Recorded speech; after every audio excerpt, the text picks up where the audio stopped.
Oh man, welcome to QWERTYcast. Hey. That's all I got. That's it. Well, That's it. We're done. Hey. Hey, first, before we start this episode, we really want to give a thanks to our patrons. Andres, take that away. No, what? You didn't tell me to do this. What? Oh, man. Dang. Well, I'm going to thank Gary. Thank you, Gary. He's here. Thank you, Gary. Thank you, Calvin. Thank you, Calvin. Thank you, Max. Thank you, Max. Thank you. We got a new patron. Yeah. This is my regular computer though, so I'm not logged in. So this is all your fault. And now they're gonna hate us. Their name is kind of like Hanya Montana's name, actually.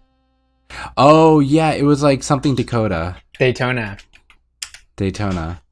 Yeah. Beach, Florida. I believe Jackie Daytona. We appreciate you. Thank you. that's a What We Do in the Shadows thing. Is it? Mm-hmm. I'm pretty sure. It's, I believe it is an episode where they wear a disguise, which is just like, I think they have like a cigarette or something in their mouth and therefore cannot be recognized as who they are. And they just go by Daytona. Huh. Jackie Daytona. Oh my god, Jackie Daytona. Yes. I dig it. I still need to watch that show. That's a good show. I know the movie was incredible. Yeah, I saw the movie like a year ago. Also, we want to hear from you guys, the listeners. How are you liking season 2 of the podcast so far? Is it better than season 1? No. It's not. No, I'm just kidding. It's been great, I think. But you know what? I really do wish that we had something to talk about today. Do you Me guys too. any ideas? Nobody? What about you, Andres? Do you have any ideas? Or should we just call it? Yeah, I just figured I'd play. I mean, this is season 2. It's kind of like our up. sequel / DLC, if you will, of QWERTYcast. Well, in that case, what about this? What if we talk about sequels versus DLC? What? Which is good? Which is bad? Are they both good? Are they both bad? Why? I think that's such a great idea. I don't like that idea. Well, that's a shame because I've already decided. No, and yeah. No, and okay, Yeah, then that's my let's new- start simple. Let me ask you guys, what is the difference between sequels and DLCs? Does anybody Like, why wanna would take you this go one? for one? Why? I mean, well, I was No, just gonna like, say, Kenny like, wants to know the actual difference. He's not sure. yeah, yeah, okay, let me Google it. I was just gonna say something like, sequels, basically would be a game that you build off of like a new engine or are trying to like. The reason you would go for a sequel versus a DLC is because you actually want to build like a new system to your game, Mhm. maybe add something that would be too difficult to just like build into Mhm. the base game.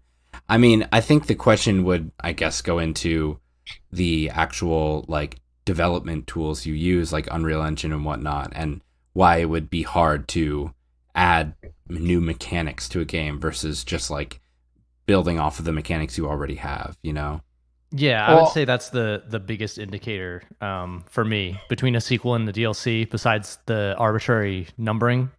Well, I was gonna say way more simply, like a sequel is like A sequel's a like follow-up. new follow up to a game versus a DLC, which is An more addition content for an of- old game. Yeah. Yeah. I Right. look at a DLC as expansion of a current game's content, and a sequel is where the game is going next. Right. If it's a single player story game, it's where the story is continuing to beyond like a simple one-off thing. Right. And so I'm sure it's the preference is situational, but thinking of your favorite games, would you want, like, if your whatever your Would current ya? favorite game is right now, would you want it to have a sequel or a DLC, and why? Or does it already have one coming out and are you excited about it? Who wants to start? Just start. Well, Just you everyone have talk at a one you have a time. really good game, Dave, that you Yeah. are getting kind of both from. That's true. We all have, well, not Kenny actually, but a lot of us have been playing Path of Exile. which is getting a sequel finally. Which actually looks cool. Yeah. So like after a decade of just Path of Exile, there will now be Path of Exile 2. Podos.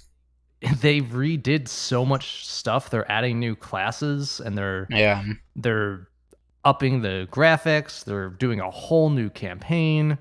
But they're like in a unique situation, I guess. Like their approach, they've been doing constant active updates since the game came out. And I mean, they do seasons that are a few months long, and then after those few months they do a brand new update, and what was previously there either gets reworked and rolled into the base game or gets taken away because it didn't work very well.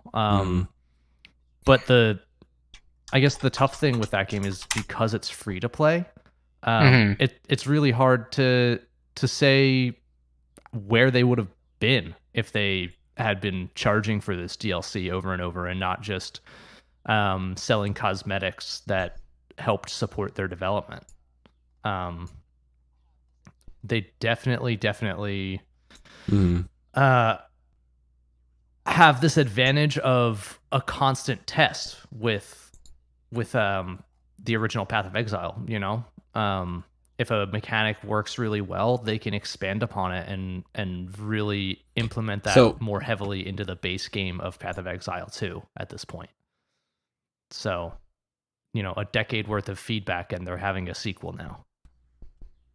So what is Ultimatum? Did you already bring that up? I didn't bring it up. Ultimatum is going to be their new season, essentially. So that's more like a DLC kind of thing. Yeah, it's, you know, they are the epitome of a game as a service. They are constantly releasing new content, but that new content is free. So everybody gets to play it if they want to. In that respect, they just have, again, like, the ability to do whatever they want. It's kind of bizarre because with Ultimatum, they're reworking so many systems. They're adding new items. They're changing the way that certain crafting elements work in the game. And I think they even added 4 new spells for it. But entirely DLC, and it's going to change the way that the base game is played. Okay. Yeah. I know that I'm not our residential expert. That's Steve. He's unfortunately not able to join us today. But we did recently do a Twitch stream where we reacted to the Path of Exile 2 and the new season announcements. So you can check we had some of that out on Twitch, I believe. Yeah, I mean, for now it's on Twitch. I guess by the time that this episode comes out, it might be gone, but we might as well just put it on YouTube then, right? Yeah, I thought the plan was either to pull it over to YouTube or get some highlights of like the main things. Well, that's something I can ask our video editor to help us with. So yeah. Nice. What about you, Andres? Do you have a favorite game that has a sequel, or you wanted to have a sequel or DLC? Oh my gosh, like I feel like I don't even have a favorite game right now. I'm just playing so many different things. It's been a minute since I've played something that has really captured me. I started playing Crosscode, which is not incredibly new, but it is. Also, are you getting my my screen capture, by the way? Oh no, I'm not. Thank you. Oh, okay. Sorry. I had my window running. I'll just bring stuff up. In case you see the video aspect of this podcast, you'll also see us pulling up windows. Crosscode. And then of course you can get on you're Patreon. gonna see like all of my freaking history. Okay, Crosscode game. So basically, Crosscode is made by Radical Fish, and they don't have. I mean, I haven't gotten too far into it. I do know that they have some bundle stuff for it. It looks cool. It's a really pretty game. And I love that you can, it breaks some of the traditional practices of a 2D top-down RPG, you know? Like the fact that you were able to, like, just jump throughout the level, like, on top of, like, like railings and across the water instead of like being bound by the sidewalk and shit. That was pretty cool. They put a lot of detail into this game that I really enjoy. But and the live action fighting? Sorry. Yeah, exactly. I mean, sorry. All I was going to say, that doesn't really answer your question because I'm just trying to think of a game. My favorite games have kind of gotten sequels, and like Risk of Rain was one of my most played games on Steam, and that got a sequel, and that went from like 2D to 3D. Okay, so sorry. Yeah, we all were talking, or probably going to mention that one. That's all my yeah, well. I mean, if we didn't mention that one, that would have been silly. You know what game I've played a lot of that I don't even know how I would want to see a sequel of is Duck Game. And like Duck Game is, I would just want to continue seeing updates on it. I know that they had a recent update. Here, I'll pull it up on Steam. I know that they had a recent update where they added like 8-player instead of 4-player gameplay. And we all played that. Like we got an 8-player game. We had the tournament back last year. I don't know what I would want out of a sequel though. Maybe like updated graphics, but it's hilarious the way it is. So that's like actually my other game that I have listed is one of my favorite games ever is Ultimate Chicken Horse. And that game, in my opinion, you don't need a sequel. What else can you do? They've already got like the formula for that game. Adding a 2.0, I feel like adding a Ultimate Chicken Horse 2, like there wouldn't be much there. You like it'd be the same game, but you'd pay for it again, and they'd add stuff that they could have just given as DLC for like $5-10, and I would be just as happy purchasing that DLC as I would be. I'd be happier purchasing DLC than I would be a sequel because they're not reworking anything. If it were the difference of something like Risk of Rain, where they went from 2D to 3D, that would be a completely different story. But honestly, I have no idea how they would make this game 3D. Could you imagine a 3D platformer of Ultimate Chicken Horse? That sounds really fun, actually. Like, yeah. I'm just imagining giant ass obstacles that you have to get through, kind of like Fall Guys in a way. Yeah, but like you build them yourself, right? Well, here's a question: why, like, do these like Super Smash Bros. Games usually get sequels? Yeah, that's a good example because, like, up until now, at least, those have gotten basically sequels every single time. Like, they didn't really have a way to add on. I think maybe the last one, the Wii U one, could have added DLC characters, but I don't think they did before that, right? They just had hidden characters, and whatever you bought in the game was like what you could get. And you're also comparing consoles to PCs, and like that brings a whole different thing. I mean, like they couldn't have had Super Smash Brothers, the Nintendo 64 game, just updated frequently enough to be what Super Smash Brothers on the Switch is. Like they're totally unless you bought like an expansion pack, I guess. Yeah, which is like the current understanding of what a DLC is. I feel like is an updated version of an expansion pack, and like it kind of works now for the PC realm, and for I mean you don't really hear. I don't know, relating this back to indie games, like indie games usually are kind of a one and done thing unless you have like a bigger studio, like something we were playing Spellbreak, and you're like Risk of Rain 2 updating that. Risk of Rain 2, exactly. It's just like let's look at one of the bigger indie hits over the past few years, Stardew Valley. Like, would you want a sequel to that? What would a sequel to that even look like? This person spent so much time developing Stardew Valley, and they've brought out new content since then, like large, significant updates. Large. So it's true. Like, I guess that begs the question: like, do some games even need sequels? Is there a point in time where it's just not even worth doing? I think there's a lot of times where things just don't need sequels. Like just like especially in like if we're talking about movies, but like in games too. I don't know. I think if anything, sequels are more welcomed in gaming than they would be in movies or anything else. Yeah, because then it's just you can play it and it like It just sucks if it's bad. I don't know. Well, I guess with that, is there any DLC that stood out as like amazing to you guys? Like this is like definitively what DLC should be for games, or are there games that have just had such disappointing DLC that you're like, how could you have thought that this was a good idea? That it didn't fix anything or it didn't bring anything new to the game, and I don't want to play this.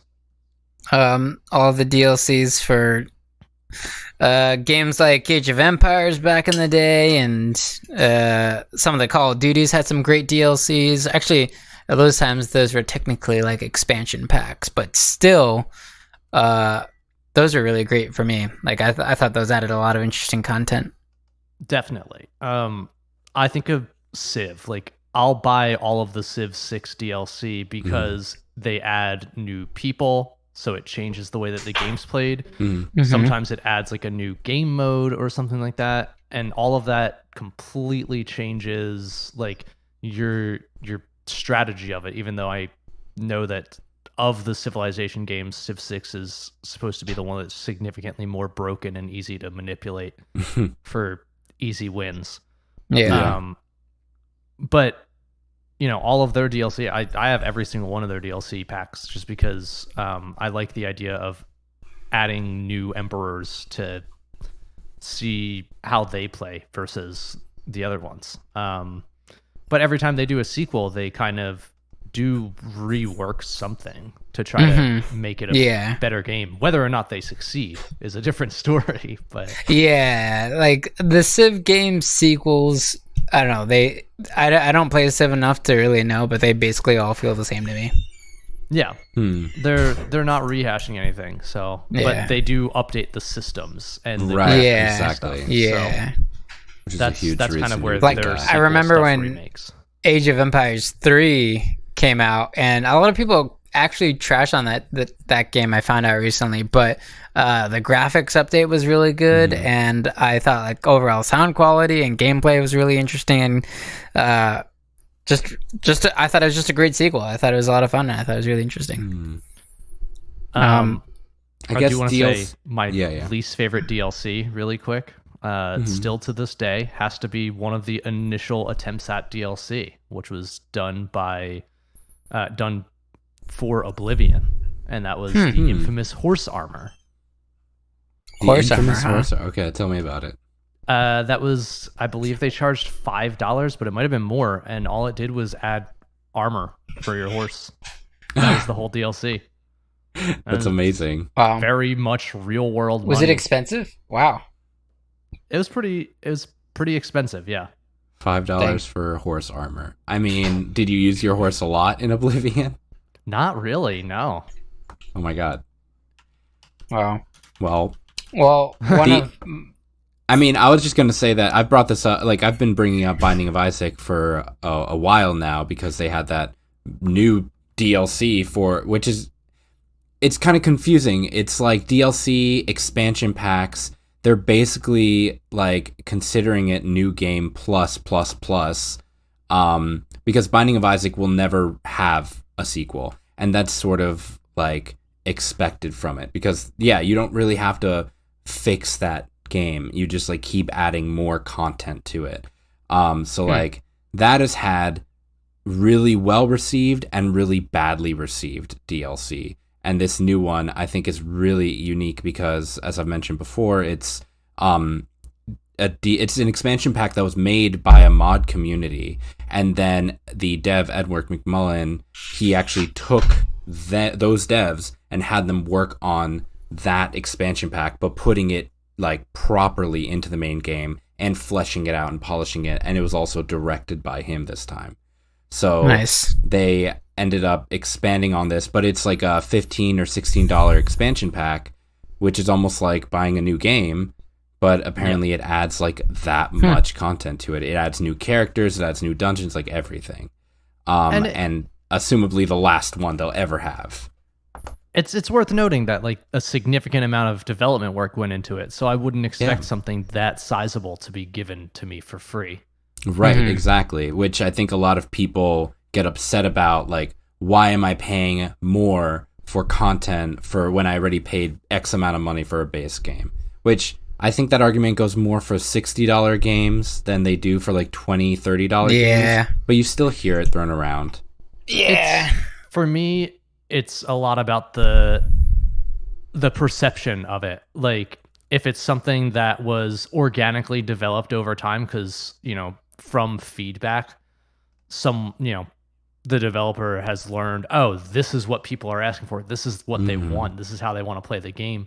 That's a completely different way of providing DLC than, like, let's say, for example, you release a $20, whether it's a $20 game or a $70 game, you release it, and then 3 days later, you've got a DLC for it, and you're like, it feels like you guys just wanted to charge more money for this, but you could have included it in the base game. It's only been 3 days after all.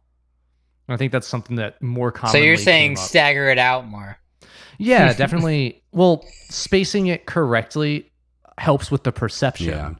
Yeah. Whether or not the intent was there to, like, bleed your users for money, it feels like it is if you release a game and then a few days later you release a DLC and you're like, now there's all these other features, but pay me $10 extra for them. Mm-hmm. So let's talk about good sequels a little bit too, good and bad sequels, because we talked a lot about DLCs. What do you guys have any good sequels? I mean, obviously we've already said Risk of Rain 2, so that's that's a big one in terms of good sequels. How are we feeling about Baldur's Gate 3? I've personally never played Baldur's Gate 1 or 2, but same because it was and they're like very old games, right? They're fairly old, but it's almost like not worth talking about because they're taken by a different studio. Baldur's Gate 1 and 2 were developed by a completely different studio than Baldur's Gate 3. Beamdog. Yeah, and so, like, the games don't even play the same anymore.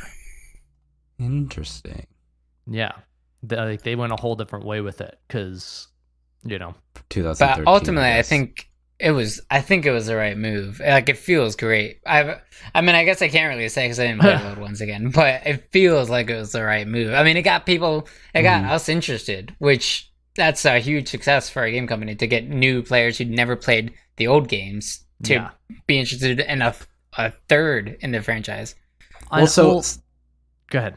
I was just going to say that Baldur's Gate is really interesting because it is, since, like Dave said, Larian Studios took the license over. They are not the original devs. So, they basically took a game that they hopefully loved, and really wanted to, bring it back into the new era, make it new for people, wanting that D&D experience, but wanting it, completely updated.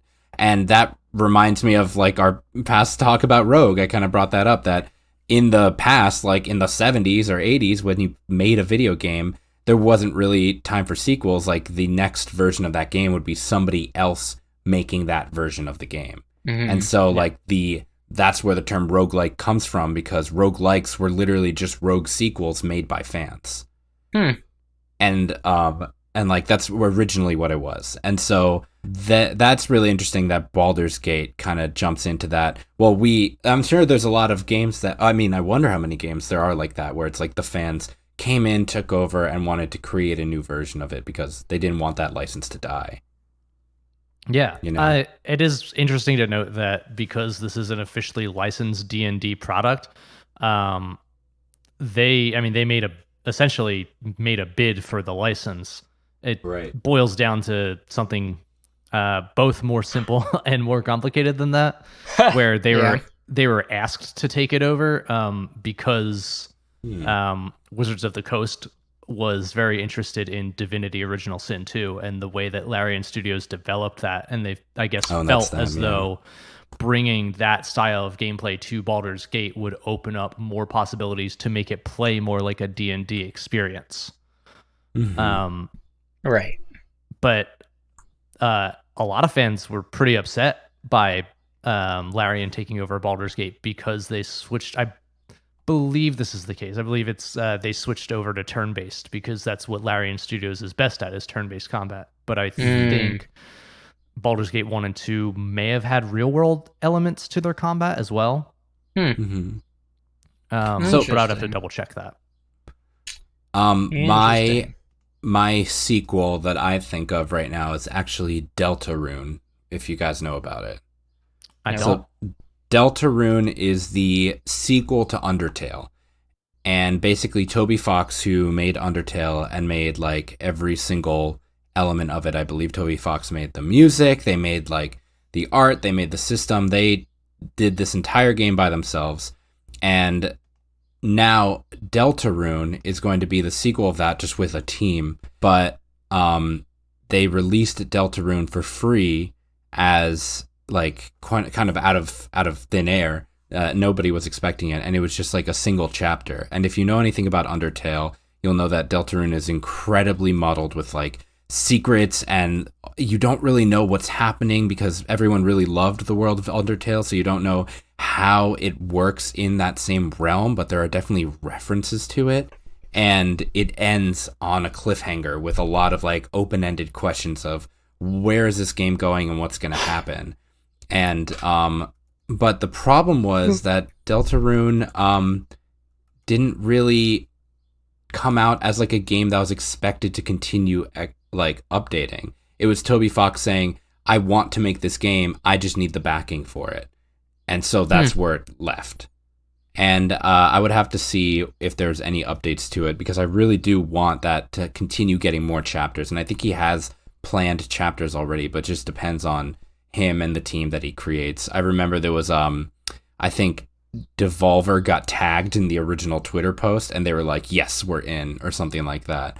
So it was that Devolver or Hopu, but it was basically we just need like this Undertale sequel to actually get some legs, because I really enjoyed it. Like it felt like it was linear, but it was really goofy and it was really like interesting, but it was too short, and now it just makes me want more. But there's like no real expected updates to it. You know, it's very secretive, very like kept close to the chest by the people making it. Interesting. So that's interesting. Yeah. I did not know any of that. I'm gonna look a little more into it if you guys. But Kenny, did you mention a sequel?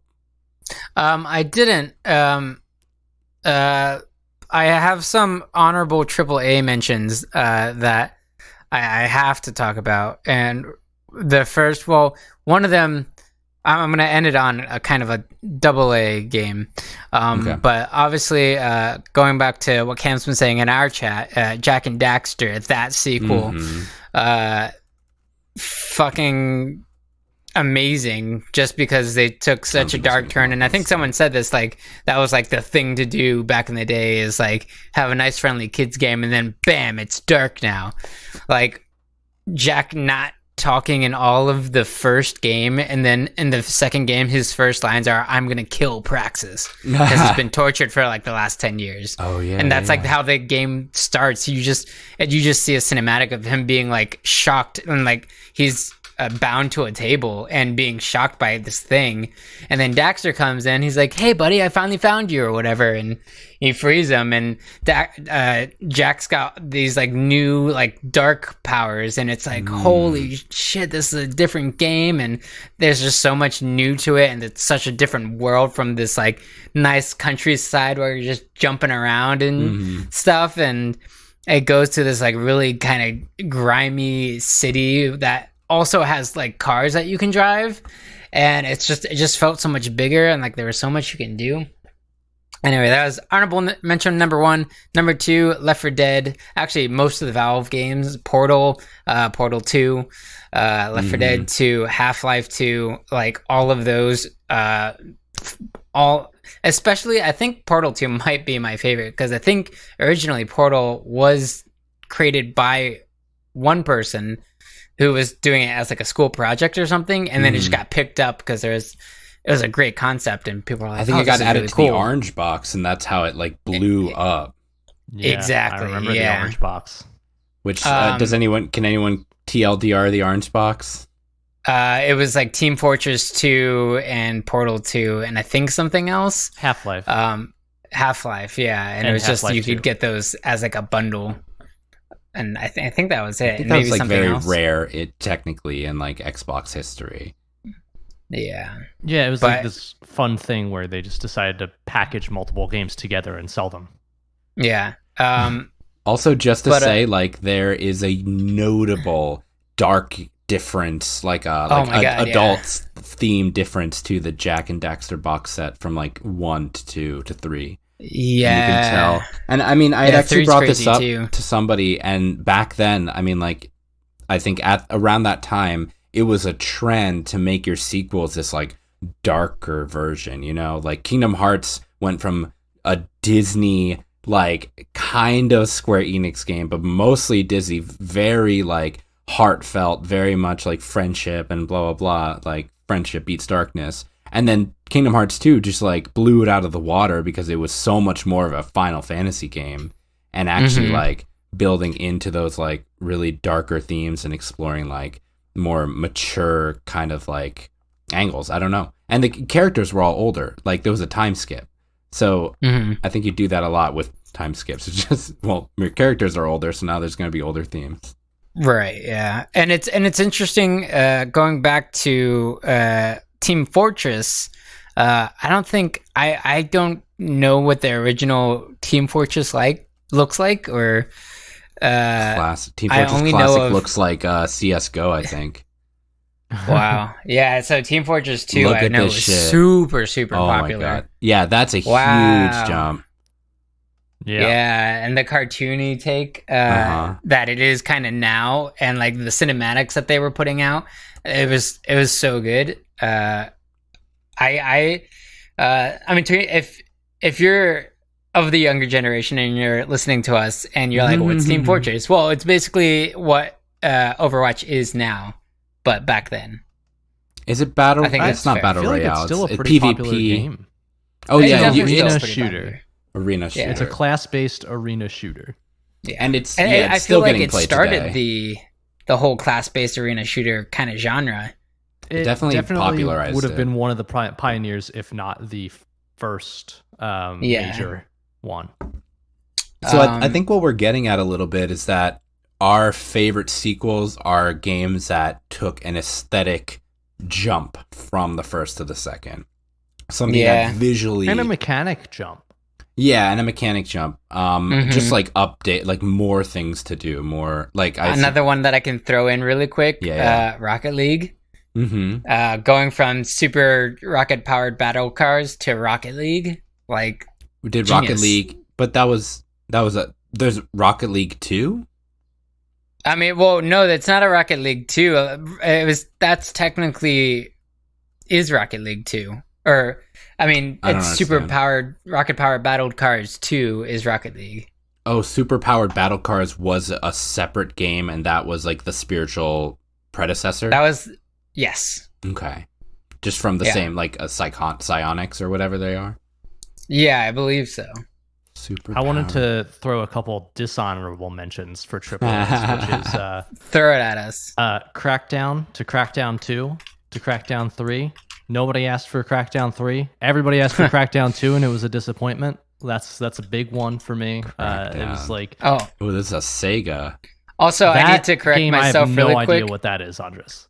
It's supersonic, aerobatic, rocket-powered battle cars. Super. That was the first Crackdown one. being 2008. one word. It was an Xbox 360 title, Andres, just to help you out. Thank you. Um, Crackdown musical artist. yeah, this is not working well. There you go. And so that's Crackdown 3, which I mean, honestly, they should, if they could have just went from Crackdown 1 to Crackdown 3, that would have been like the sequel to do. But Crackdown 2 was like in that weird point where like zombies were in every game for no reason. And then it was like, oh, we're going to do like our take on zombies too. And I was like, okay. Obsessed. You know, the Call of Duty series, speaking of zombies, had some solid sequels until they stopped having solid sequels. Yeah. And then it just got very, very repetitive. And then the other one that I'm going to throw out there is, in my opinion, the entire Gears of War franchise. The first Gears of War, you played it, you're like, wow, this is like a visceral, like completely different kind of game. It reminds me of how Doom was that just over the shoulder, very strong, was over the cool. top kind of violence and gore for no reason.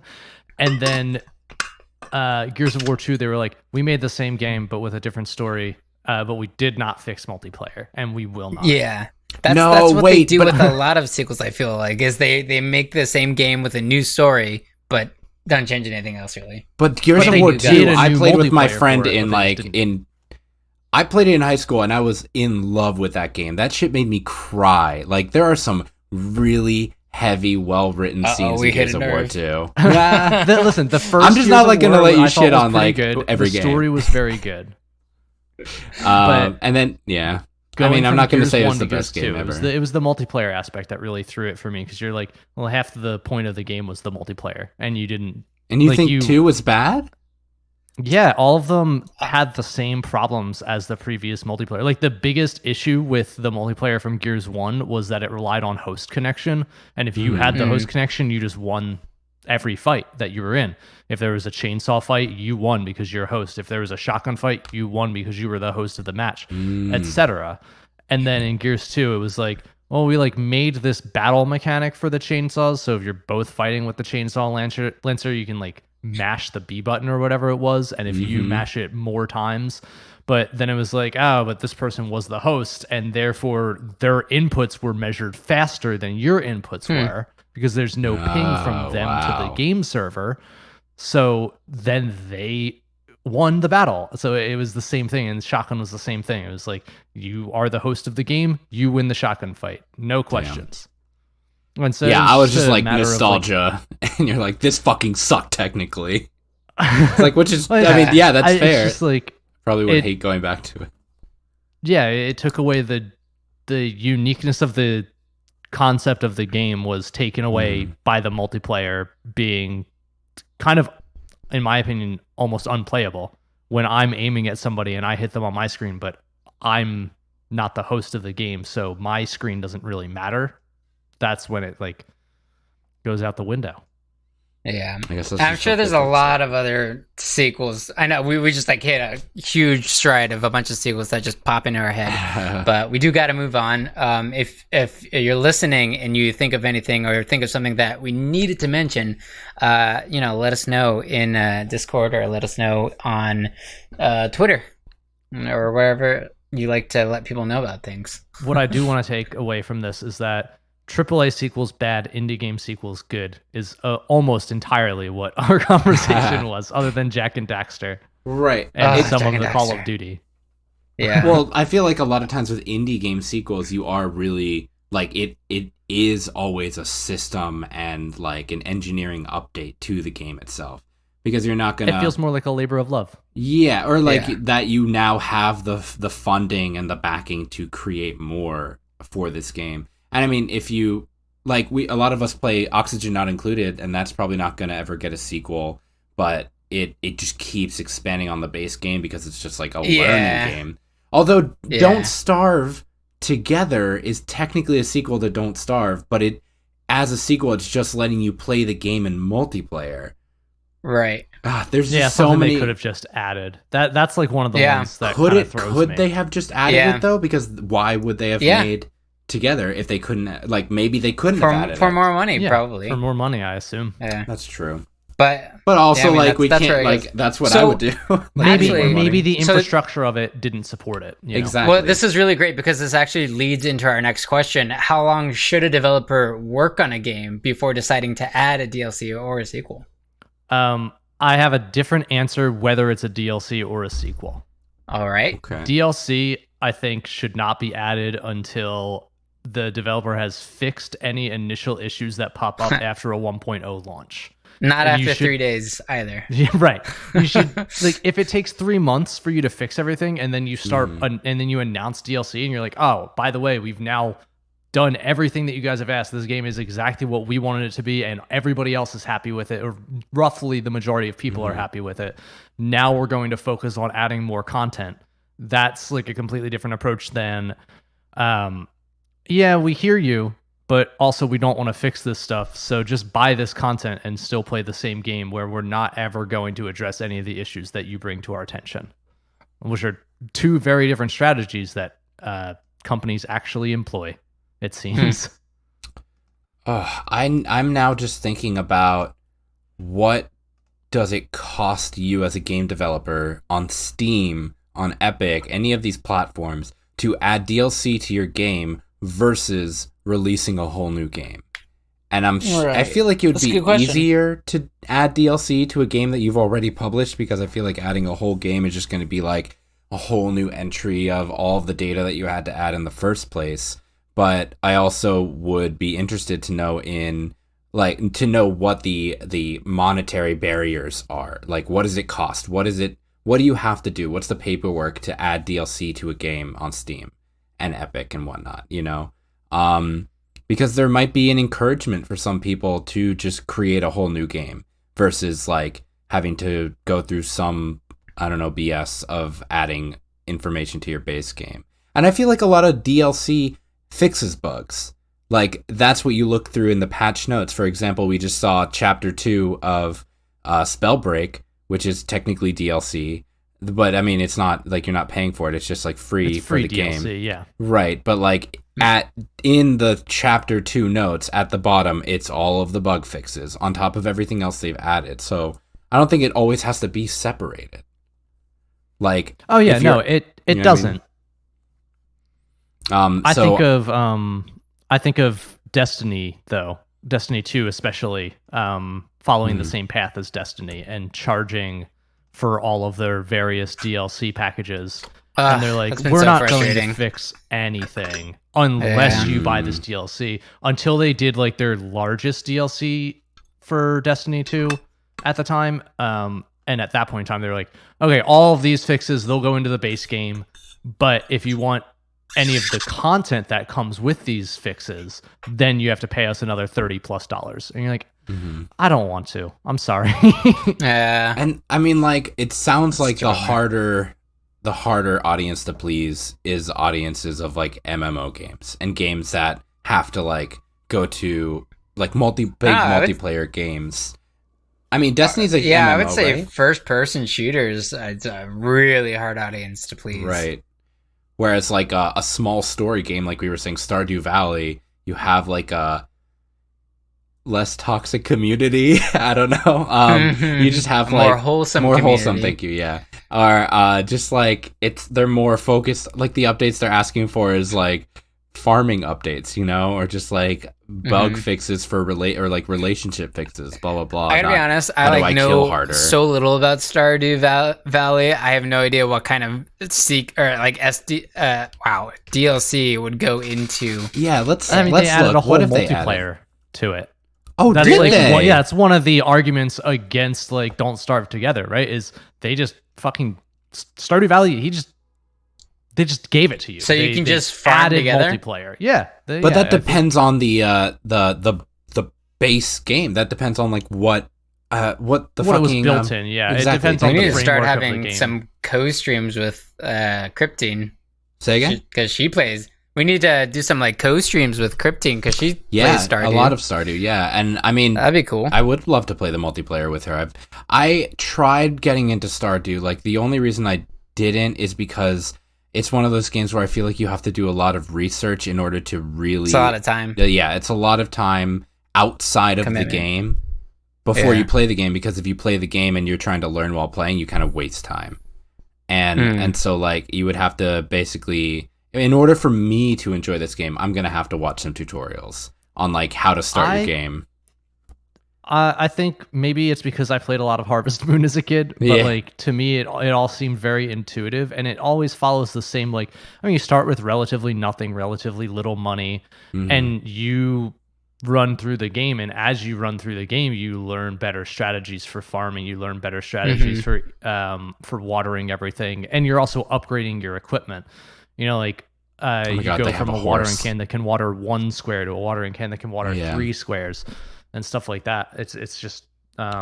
you know what it is? I'm just really bad at resource management, which is why I'm always poor, so...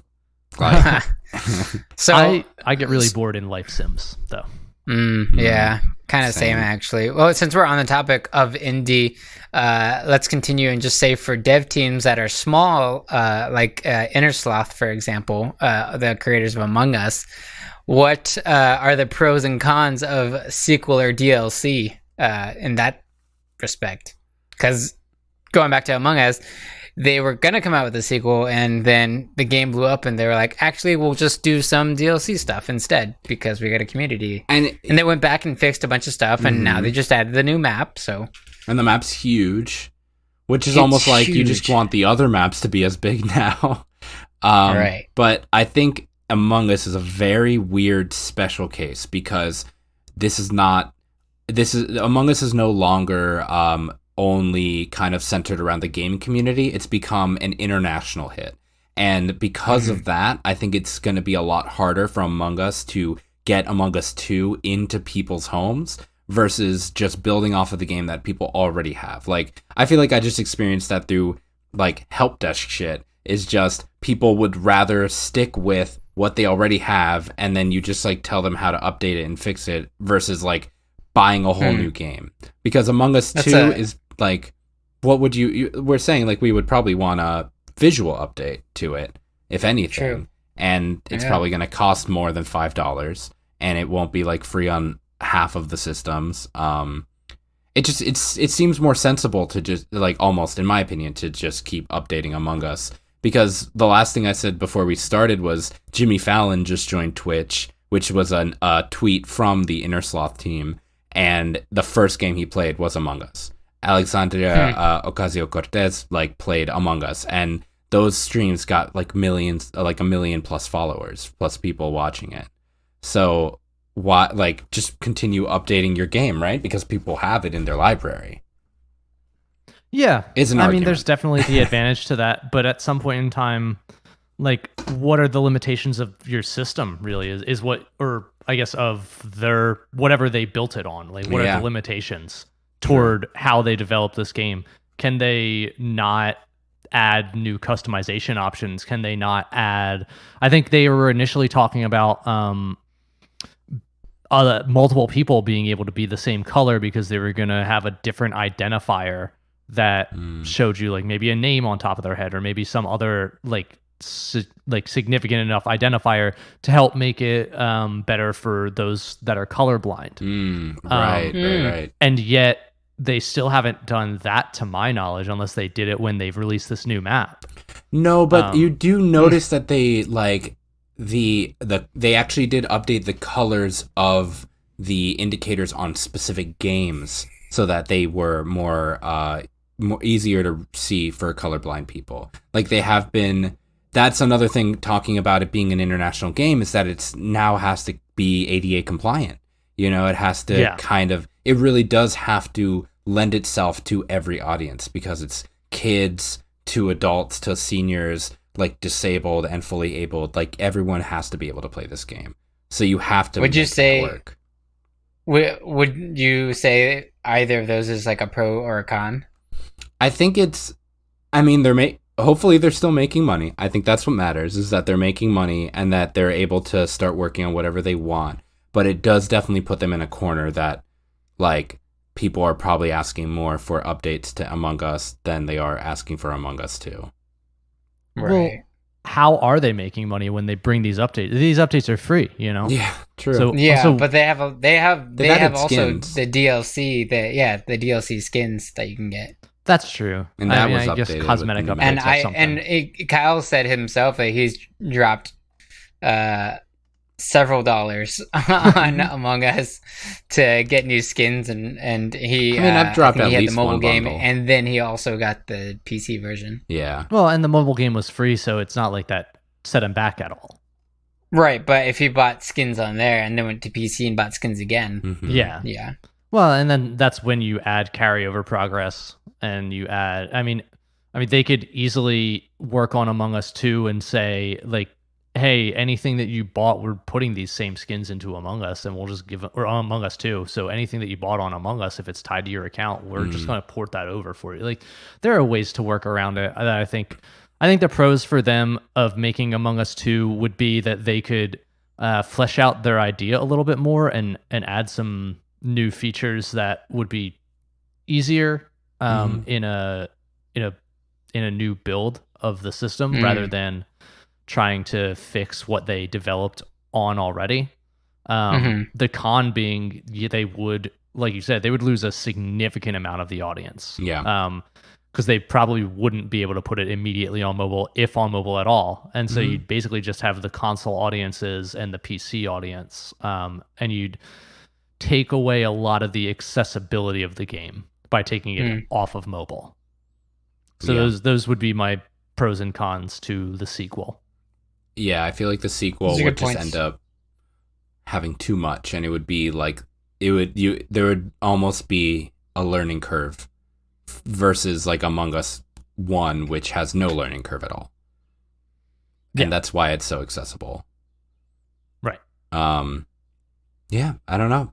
They're kind of stuck in a weird position, but they were, I mean, it's good because they're still getting popularity. Hopefully whatever they do next gets a lot of traction as well. Because they were just like also the game for quarantine 2020. And that is something that will never be forgotten almost. I know that sounds dramatic, but like there will be history books that mention that like gaming took like a center stage during this quarantine, and Among Us is one of like the top 5 games that was talked about during this entire year. It's Among Us, Hades, Fall Guys, which Animal Crossing almost got there. Yeah, they were. It was for us second in the spotlight. Yeah, overall, like it was a game that the success and the failure of it hinged entirely on the pandemic. And that's a sequel as well. Yeah, that is a sequel. Yeah, and that built off a lot of stuff. But like the weird thing about Animal Crossing is that people are still waiting for DLC in this sequel to be equal to what they got in past games. They're still waiting for elements of past games to be ported into this new game in a new way, but in a way that they still recognize, you know? Yeah. So that, but again, the difference between console and PC, you can't just play the old Animal Crossing on your Switch. Oh, right, you have to play this one.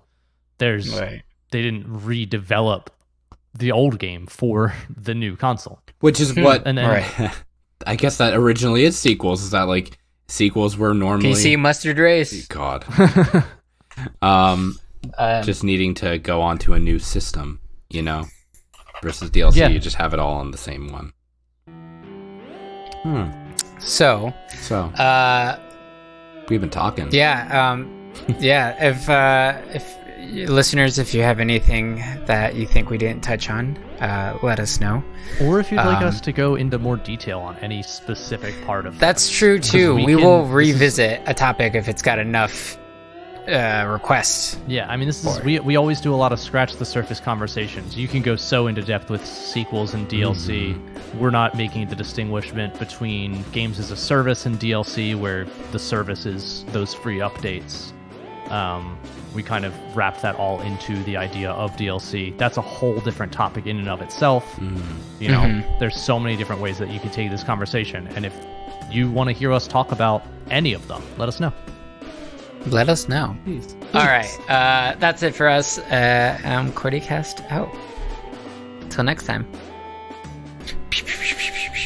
This episode is brought to you by our Patreon subscribers, our QWERTYcast hosts, our audio engineer musical master, Gary, and you, our listeners.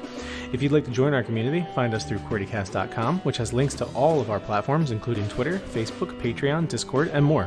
On behalf of everyone here at QWERTYcast, thanks for listening. This is Beans saying QWERTYcast out.